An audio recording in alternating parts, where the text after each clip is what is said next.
Would you social butterflies over the coffee area, not giving any names, Grace, come back and be seated? And how's everybody doing today? Apparently some freezing rain coming our way. Did anybody hear that? Yeah, that's nasty stuff. It is nice to have it a little warmer, though, and find that I actually do have a driveway under all that weather. Things as it kind of melts off and things. Does anybody read their interesting article this week? Yes, Nancy, you won the coffee card today. Yeah, so just come and get it from me later, okay? I won't embarrass you by calling you down like the price is right. There's a lady in the United States, and she's been doing this for years and been in the newspapers for years and that. And her claim to fame is she has the ability to sneak past security at airports and get onto planes. And they've actually caught her different places, you know, where they land, and they realize this woman somehow got on the plane, got past security and got on the plane and was done that. Just this couple of weeks ago, this same lady, she somehow snuck past international security at Chicago O'Hare Airport and ended up in Heathrow in London, England. And she's been charged many times. She's the judge in Chicago who keeps having to try her case has tried reaming her out and putting her on probation and, everything short of throwing her in jail. But the problem with this lady is that she somehow keeps getting past grade A security. And this is really, really embarrassing for the airlines who claim they have airtight security. No terrorist will ever get on our planes or whatever. And there's this little 66-year-old lady who somehow manages to keep getting on the planes, getting past security.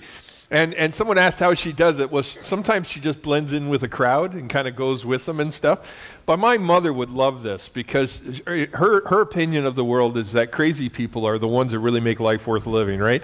And this woman somehow has been doing this for years and years and ends up in the headlines and things. 66 years old. And her claim to fame is she keeps getting on airplanes and ending up in different countries and different states. And the airlines are constantly frustrated because she's revealing holes in their security. You know, how she would get on an international flight is beyond me without a ticket, but somehow she pulls it off. You know, it's interesting because every person longs to be part of something larger than themselves. Every person longs to be part of something bigger than themselves. Whether it's, someone coming and saying, hey, I've got a new investment scheme or, a new investment thing, and you should get on the ground floor because it's going to make lots of money. And, it gets you excited, the possibility, what if? Or if there's a new business starting. Or new churches. New churches are incredibly exciting. A lot of people are drawn to new churches because the startup is so exciting. And they ask the question, are we, is this going to be somehow different? Is this going to be something bigger than myself? Is this going to be something, an opportunity for me? And so we all long to be part of something bigger than ourselves. But I believe that in deep in our hearts, we actually feel a longing to be something bigger than that. Something that absorbs our life and our heart and our soul. I always say, and the Bible had this constant term. It's called kalileo in Greek. It means called. I always have this philosophy that you're called to do something. If you do it, it almost kills you, but you keep doing it, right? That's the true calling, right? When you're part of something and it just about kills you and you keep doing it, chances are you feel a calling to it. And a lot of people say, well, Scott, that's really unhealthy and unwise and, and all those kind of things. Isn't self-preservation what God wants for me? Actually, no. God wants us to give ourselves to something, as far as his kingdom goes, that actually will invite trouble into our lives. And you say, man, are you nuts? Like, is anybody going to come back next week? There actually is a good thing in our lives to experience pain and disappointment and challenges if it's for the right reasons. And you say, why? Well, here's the thing. There is something about being committed to something that you're willing to be misunderstood for, that you're willing to be a part of, even though it may make you unpopular, that you want to be a part of, even though it may put you in danger, that is part of the human narrative. We all long to be called to something, even though it may cause us pain, and the fact that it does cause us pain deepens and enriches that experience. And you're probably sitting here going, man, this guy's a masochist, like, is he inviting pain and all those kind of things. So let me explain further as I walk you through this message, the concept of called. We're talking about 1 Peter, and we're working through the book, and we challenge you. There's an app called YouVersion that you can get. It's free. It's put out by a church in the States and has all kinds of different translations, and I recommend you download it. And there's some great translations. One I recommend that we use here at KCC a lot is a New Living Translation. It's a recent translation. It institutes what I call dynamic equivalence, which means it's very accurate, but it's also very sensitive so that you can kind of understand what's going on and listen along. And one of the things I love about that app is you actually can play it audio ways. And so what I often do, and what I've been doing this week, is I playing 1st and 2nd Peter and just listening to it while I get breakfast ready and things in the morning. And I recommend that you do that. But here's a verse, and this has been our focus verse for this series, and it's kind of the focus verse of what we're talking about today. It goes on, and this is part of a carry-on sentence from somewhere else, but it says, "For you are a chosen people.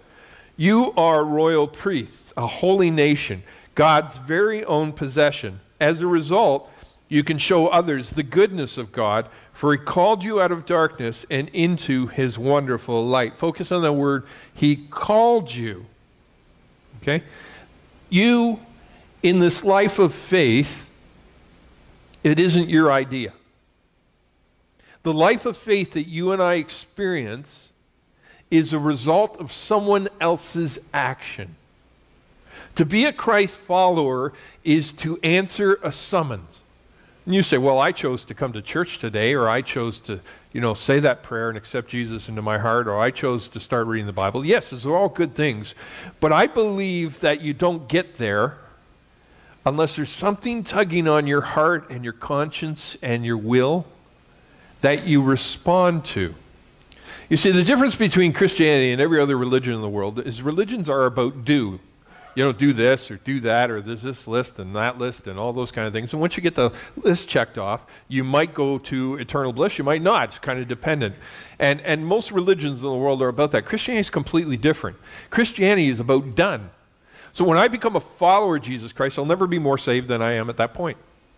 I'll never be more perfect than I am at that point. I'll never be more loved by God than I am at that point. And you say, well, why do good things then? And Paul asks the same question.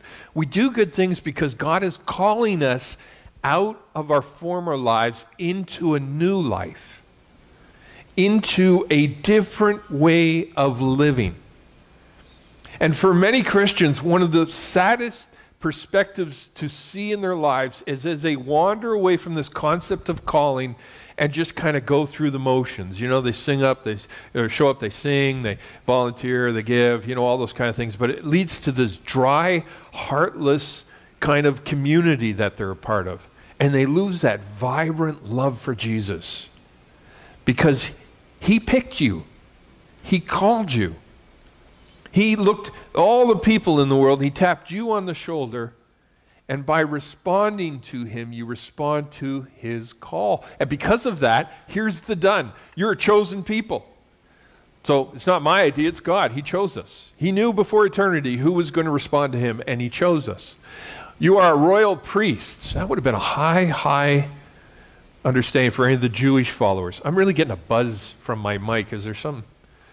Yeah, maybe, I don't know, turn the gain down or something. That's as much as I know about sound. I love our sound people because basically my knowledge of sound is turn the mic on and then Scott can preach. That's about it. That's about as much as I know. But anyways, I'm hearing real feedback, like buzz there. Can you guys hear it? Because if you can't hear it, don't worry about it. Okay, you're royal priests. The idea that you can interact between men and God. When people see you, they're seeing the representation of God's glory in this world. Isn't that amazing? That you are a holy nation. We are Canadians. I'm proud to be Canadian. I think it's the greatest country in the world. But, here's the truth. When I became a follower of Christ, I became part of another nation, a higher nation, a spiritual nation that has people that transcend borders and nationalities and ethnicity, or you know what I mean. I got about 3 hours sleep last night. My tang is tangled. So crosses barriers, languages, people, ages, generations, value systems, all those kind of things are transcended by Christ followers. And it brings the people together in a nation representative in all the world. God's very own possession. When God looks at you, he says, that one's mine. Just like a parent showing pictures of their grandchildren in the grocery store. That's my grandkid, There's nothing prouder than a new parent or a new grandparent. That's why Elaine, she sends me these emails and lets me know when she's a grandma again, and she just glows. And she's up in the kids area right now taking care of kids, and taking care of your kids and loving on them and things. But she just glows. We're his. So that and as a result, you can show others the goodness of God. The idea of the calling isn't just for me. My calling is meant to be shared. He called you out of darkness and into his wonderful light. So let's talk about what that looks like. First of all, calling represents three different factors that are important. When you know you're called to something larger than yourself, it emboldens you. When you get up in the morning, you know why you're here in this world, you're probably a little more sure of what you're doing, right? It emboldens you. A lot of us would consider ourselves introverts. I think Canada is one of the only introverted nations in the whole world. Everybody considers himself an introvert in Canada. But, here's the truth. Even an introvert can communicate God's love to other people. It isn't that you are going to do it to 50 people at a time. An introvert is someone that can still share God's love, even if they do it in a quiet, determined way. It encourages. When I know I'm here, I have that purpose. It encourages me, because when I get down, it's nice to know that in the big picture, things are going to work out. In the big picture, I can trust God and his goodness. When I go through miserable things and loss and pain and through destructive, instances and things, I know I'm part of something. Paul called the trials that we go through in Christians, and he wasn't trying to be insensitive because he went through a lot of them himself. He called them light and momentary troubles. And you say, boy, that's really heartless. But think about something. How many of you had your tonsils out when you were kids? Okay. How many of you remember the experience like it was today? Rick does? Yeah? A couple of you? Okay. What hold does that pain have over you?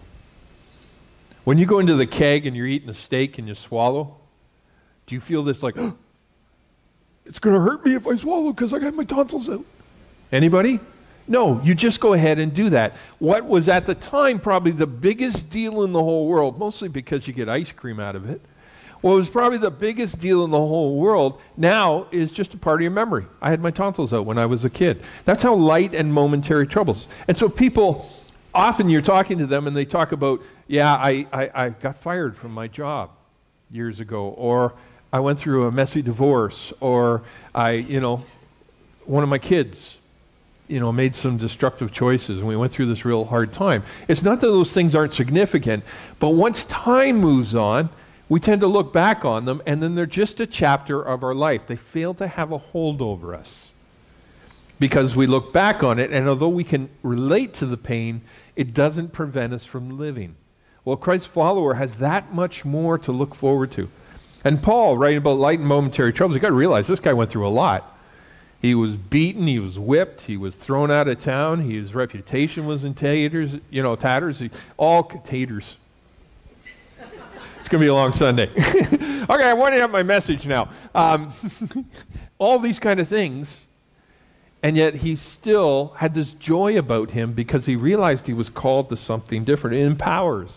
When I know what I'm called to, it motivates me and empowers me because you realize that you're part of something significant. And this is what every human being wants to be a part of. There's three kinds of calling in the Bible. The first is our calling, our salvation, an eternal call to Christ.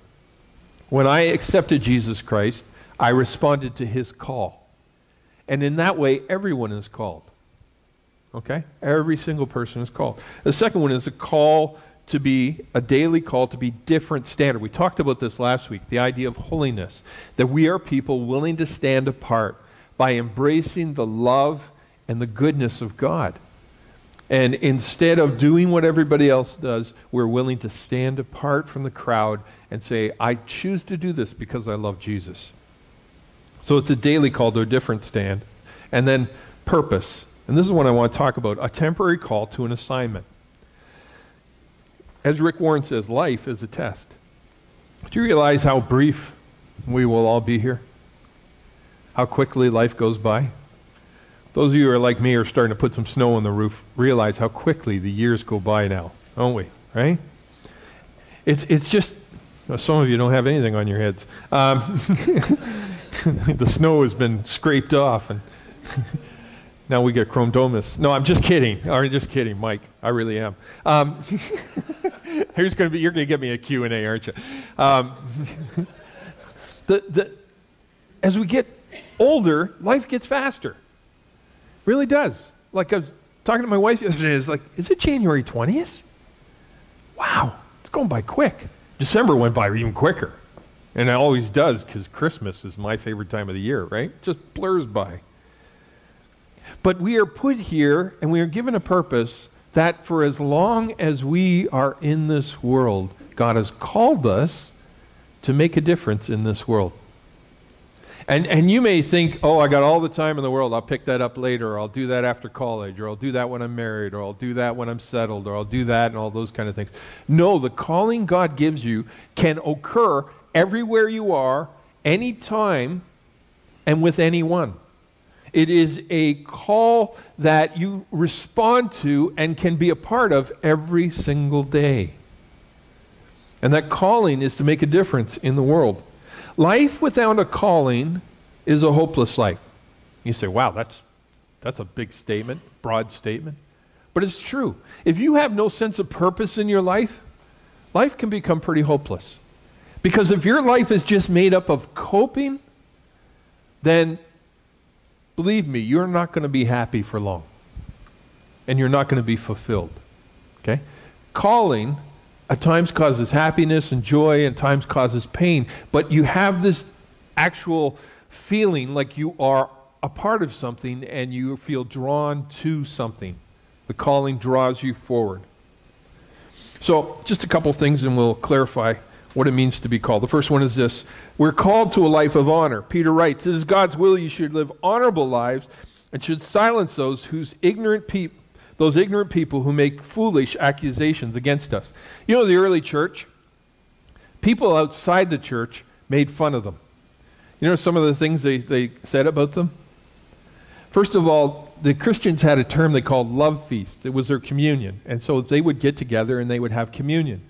Well, the Romans and the Greeks looked at this and said, yeah, love feast. I bet you I know what's going on there. And then Jesus talked about, this is my body, this is my blood, which is poured out to you. Actually, people in the early Roman Empire spread the rumor that Christians were cannibals, that they were killing people and eating them. Not only that, the early church, Christians had this reputation for being criminals. They were accused of all kinds of things around that. They're just all these things. And so, can you imagine your credibility if you live in a world where people think you're cannibals, perverts, sick, demented, criminal people? Nero, the emperor, actually accused the Christians of being the ones that burned Rome when it was actually he that arranged that fire. He blamed it on the Christians. And Christians all over the world were being eradicated, including the people Peter was writing to, because Christians were losing their lives because of this misunderstanding. Now here's a question. How are we misunderstood in our world? Because we are. How are people who are Christ followers represented? Can I just offer a few of them? Any show you watch, any movie, any of them, just about every single one, you get to a point where the Christian is revealed, or the religious person. And Hollywood and all of them bend over backwards to make that person as repulsive as possible. Tends to be a stick in the mud, horrible, all those kind of things. Like I love good monster movies and all that kind of. There's one years ago called Outlander that came out. I loved it. It was wonderful. There's lots of blood and guts and gore and all the stuff I love. It was really awesome. And in that movie, totally unrelated to the plot, they had a priest. And it was a bunch of Vikings, right? And this priest was about the biggest moron. And there's this one scene where they're trying to draw the monster into a trap and that. And they're, they're all lined up and they're doing their thing and all that. And who comes walking into the scene is the priest, carrying his big cross, chanting in Latin, goes up to the monster and says, "You will be rebuked, you will be this," and everybody's like, "Run away, you fool, what are you doing?" All this kind of stuff. And the monster ends up picking him up and tearing him in half, and you feel like cheering. Thank heavens they killed that guy. I couldn't take him another second. Can I ask you a question? Think about this. If a lot of society says that God doesn't exist and that Christians are irrelevant, why are they so obsessed in throwing mud in our faces? Why are they so obsessed in making Christians look bad? Can I introduce to you a different narrative? It is a narrative of they actually make God real by talking about him all the time and challenging and addressing him all the time. Why? Because I think in our natures, in our evil natures, many people are threatened by the concept of a God, are threatened by the concept of a Jesus. I remember years ago reading the tale of a young girl who grew up in communist Russia, and all they said at school all the way through her education is, "There is no God, there is no God, there is no God." And she finally, at one point, came to this conclusion. Well, if there isn't a God, why do they keep talking about him? Maybe there is a God. And reached out to him and discovered that he was real and vibrant and something she could be a part of. The reason Christians are so attacked in culture and so attacked on your favorite shows and your favorite movies and your favorite songs and that is because you are a threat to people's ways of living. You say, "Well, I'm not dangerous." Well, maybe when I drive. Or maybe when I cook, I'm dangerous. Maybe then I'm dangerous. You see my husband, he's really dangerous, Or my kids. I have a 2-year-old, that's dangerous. You are dangerous in this world because you are called by God and you represent something that is a collision of the values of this world. Why do they talk about us all the time? Why do they throw so much mud in our direction and all those? Why? Because what we believe is real. If it wasn't real, they wouldn't need to keep talking about it. If we were as, irrelevant and not a threat, why do they insert us into every dialogue? Why do guys sit down and write books, long books, these rants against God and purpose and all those kind of things? Could it be the fact that they keep saying he doesn't exist because he really does? That would be what I contend. So live a life of honor. Peter says, live in such a way that you stand out. So that people who make all these rumors about you or challenge all those things, you are an actual different representation of Jesus than those things. So don't be like the priest who marches up to the monster and messes up the trap. Don't do that, saints. Instead, be somebody that people go to and say, "You know what? When I need a safe place, that person is there for me." When I was down, they were the one that crossed the room and reached out to me. When I was new, they were the ones that introduced me and took the time to get to know me. When I had a story to tell, they were the ones that listened and didn't try to blurt whatever their ideology was on me, but they actually listened and loved me. When I didn't have anywhere to go at Christmas, they invited me over for a meal. When they came in with coffee in the morning, they brought one for me, even though I didn't ask. Be those people, and then be willing to be different. Every Friday night, the whole gang goes out and gets plastered to the bars, but this person stands apart. They don't do it in a demeaning, holier-than-thou attitude. They just say, "You know what, it's not my scene." And you say, why wouldn't you want to do that? Well, because I believe there's a God. I'm accountable to him, and I love him, and I don't need that to feel meaning. to be different than those around you. It's a life of honor. The second one is what I call determination. For God has called you to do good even when it means suffering, just as Christ suffered for you. He is an example, and you must follow in his steps. The idea is that determination, a Christian, when they go through difficult times, doesn't cease to be a Christian. In fact, to a Christ follower, hard times and challenges actually deepen our faith. And you say, what? That doesn't make sense. Actually, it does when you think about it. You ever had a friend and you're going through a bumpy time with them when, you really hated them? And you kind of stayed committed to the relationship, and then it kind of took on a new meaning and kind of a deeper meaning? Why? Because you don't learn to love people when they're lovable. You learn to love people when they're totally unlovable. Right? Like, that time in your life where, if you're a parent, you couldn't go in public with this kid because everywhere they went, they freaked out and threw temper tantrums. And for a while, you're like, I can't go outside my door. This little person has dominated my world so much that going to the grocery store is an absolute nightmare. I don't know what the little tornado is going to do, but they always seem to know exactly what to do to make me look as stupid as possible. I talk about somebody that, one time they had kids who were a handful, and they were driving on the highway, and people kept driving by and honking and waving like they were concerned or whatever. And the parents discovered that one of the kids in the back seat had written a sign that says, "Help me," and sticking it out on the window as people were driving by. That kid. Well, does it mean you kill him? Some cultures probably get away with it. No, you don't kill them. See, the saving grace of kids when they go through those phases is at night when you put them to bed and they go to sleep. And you walk in and they look like little angels. And you think, all right, I'll keep you another day, you little rotter, because you're so cute.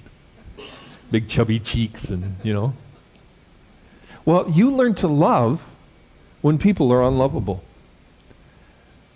Love me, love each other, yeah, it can be easy. But you want to really love an enemy. Love a jerk. See, just because things get difficult doesn't mean that can't be used as an opportunity. When you love unlovely people, you really learn a lot about loving. Because it ain't easy.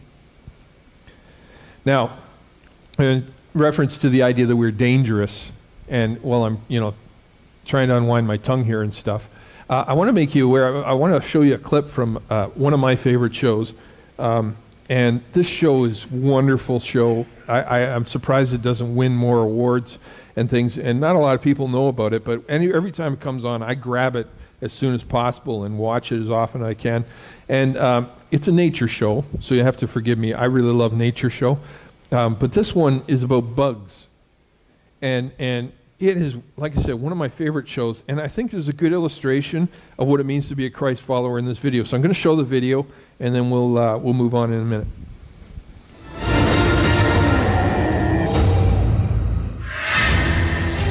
In a Central American rainforest, a velvet worm hunts for prey.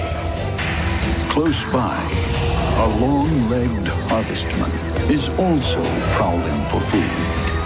Neither will back down. The velvet worm has slime guns and razor-sharp mouthparts. The harvestman boasts claw-like mandibles and a foul defensive spray. Which one will live to fight another day? This contest is between two very different approaches to survival. Strong offense versus strong defense. Heavy weapons versus heavy armor. With the worm in its sights, the harvestman moves in for the kill. I think the harvestman has lots and lots of advantages, but it's got to get in close. But it's too close. The worm gives it both barrels at point-blank range.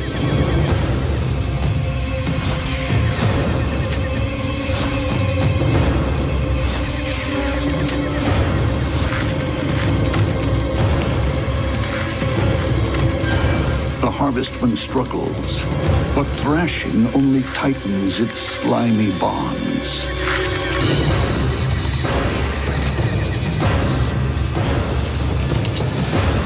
Now that's what I call chemical warfare. It may go everywhere. Half of it may miss the target, but wow.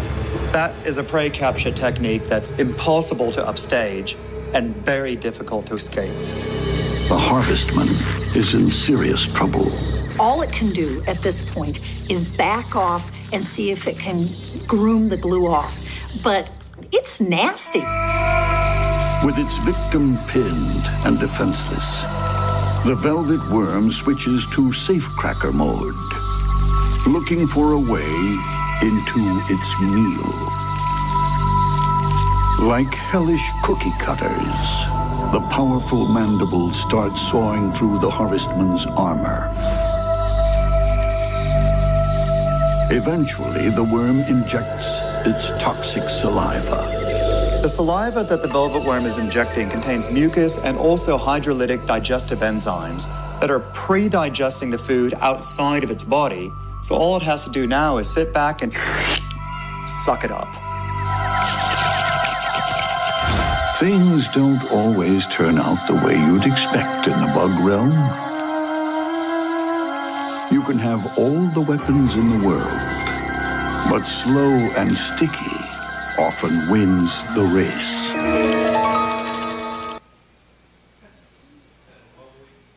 Monster Bug Wars, greatest show on TV right now. Okay, what is the application? You're the worm. Right?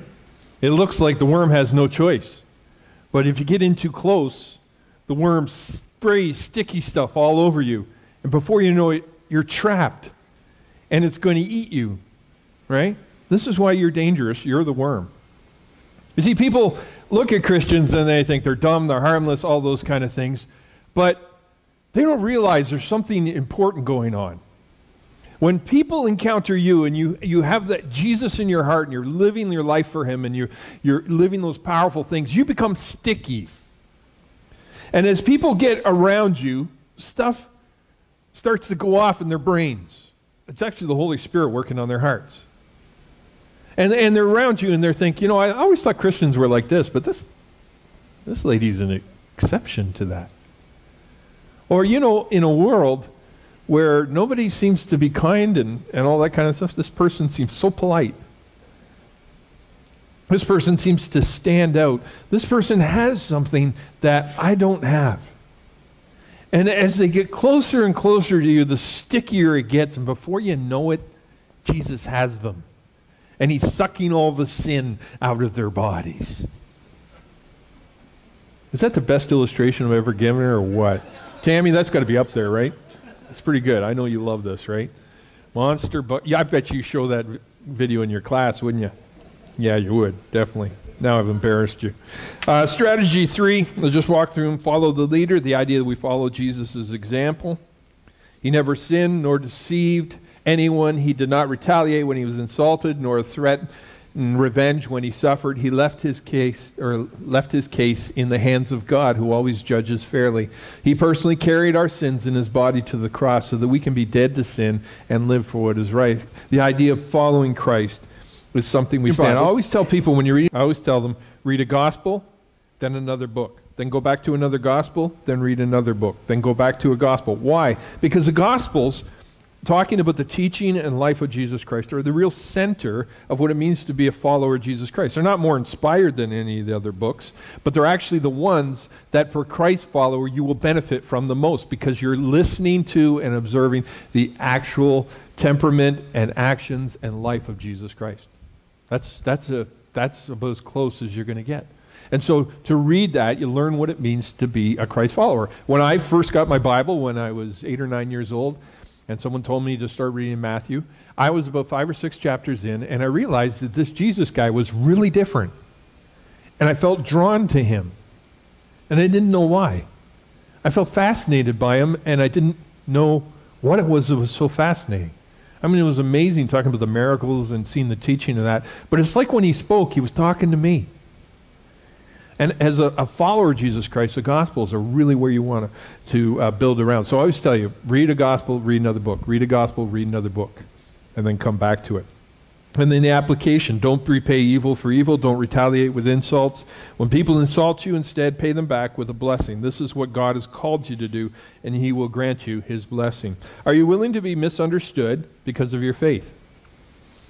Are you willing to stand up for something that others may disagree with you on? Are you willing to stand out from the pack? Are you willing to be an individual who is different? Because I want to tell you, nobody ever changed the world by going along with the crowd. Look at any successful or game-changing person in history, and they stand out. They're really different. They really are. Jesus was a complete contradiction to the religion of his world. And by that, he drew people that religion had no time for. I read the account of John Wesley. He was a preacher in the late 1700s, early 1800s, part of the Great Awakening, they called it. And it was kind of this, a whole bunch of people came back to church in England and in the United States. And he was a part of it. Really interesting fellow. And John Wesley tried very desperately to be part of the Anglican Church. He was actually ordained by them, but everywhere he went, they hated his ideas because he was so countercultural. And they wouldn't let him speak in their churches, and they finally threw him out. So here's John Wesley. He says, I've been trained, I've been called by God. What do I do? I thought it was interesting. So he went out. He recognized that the coal miners got off from their work at a certain time during the day. So he went to this kind of vacant lot right outside where the coal miners were getting, stood up on a stump because he was 5'0". He wasn't a really tall guy, and started talking about Jesus. And he started doing that, and he was a great organizer. He started, locating people in small groups and organizing and sharing the message and teaching people and training other leaders and all that kind of thing. And before you know, hundreds of thousands of people that the church really didn't care about suddenly became the church. And that really is really the story of the church. That's a story for some of us. You were outcasts. You were different. And you've always asked God this question, why don't I fit in? Why is it I'm so different? Why am I so weird? And God is saying, I made you exactly the way you're meant to be for a reason. Because God doesn't want this across-the-board conformity. He wants people who are willing to stand out and be different. What has he called us to? He called us to salvation. He called us to live differently, and then he called us to be the worm, to become sticky people in our world so that people are drawn to Christ through our example and through who we are. And that's a good reason to get out of bed in the morning. So saints, as you go about your week, remember, you're the dangerous one. Danger isn't out there. Danger's in here. Danger is in here going out there. Someone in my small group this week was talking about this, and they talked about how in a church they had this sign that said, you are now entering the holy sanctuary, which is really an Old Testament concept. It actually doesn't make any sense in the church day and age, but someone had it. And he exclaimed that he said the problem with it is they should have put the sign on the inside facing out. Because it's when the church gets out among people and you really live for Christ, the people go, wow, that guy's really different. And who wants to be normal anyways? It's completely overrated. God has made you the way you are for a reason. Embrace Christ. Learn to live his ways and follow his example. And you will be dangerous in this world.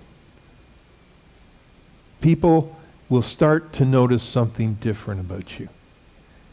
And that's all I got to say about that. I got a lot more notes, but I'll wind it up there. So I'm going to ask the worship team to come up, and they're going to lead us in a couple of songs. But we got a minute or two for questions. Does anybody have a question? Scotty, you still got the mic? Yeah. Okay.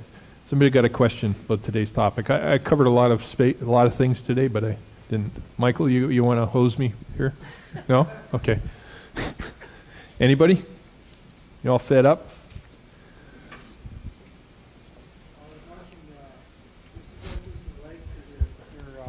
teaching, but I was watching the movie 13 Days. Yep. And it's kind of interesting how they're talking about the fact that the missile is going to be coming from Cuba into the U.S. Yeah, yeah. But there's always that tendency to think that the only way they could prevent that from happening was to kind of shoot the missile down. But one of the guys that was taking pictures in the and the U-2, the plane. Yeah, well, it wasn't in the U-2, but it was like from the jet. Yeah. And he got blown away. Yeah. Because he was making sure that they could find some tactic to kind of stop the missiles from coming. Stop the missiles, yeah. That's a great movie. It is a good movie. Yeah, yeah. Talking about the Cuban Missile Crisis and kind of how close people came to war and all those kind of things. And that is really a movie about nonconformity, right? Because you had these pressures on both the Soviet and U.S. side really wanting to go to war because they were people, a lot of them, that fought in the Second World War. And so war was a part of their lives. And so they really wanted to go to war. And you had other people who were standing out going, you know what, maybe nuclear war isn't such a great option. And it took a few people on both sides to go, you know what, this is insane, to prevent that crisis from happening. A compromise had to be found. And it is amazing. I don't know if the name of I believe it's a Canadian soldier who was teamed up with the U.S., but when things were going really south in Sarajevo and the Serbian, Croat, thing was going on in that, there was an order came into this captain to prevent the Russians from coming into the airport. And the order came down that you're to fire upon them if they come into the airport. And, the Russians were all coming in with their, things and all that kind of stuff. And the guy says, you know what? I do not want to be the guy that starts World War III. And so he went and talked to the Russians, and they just misunderstood their orders and all that kind of stuff. But he could have shot first, right, and started World War III with the Russians, He said, you know what? I think, and I'm a good soldier, I want to obey commands and everything like that, but I do not want to be the guy responsible for World War III.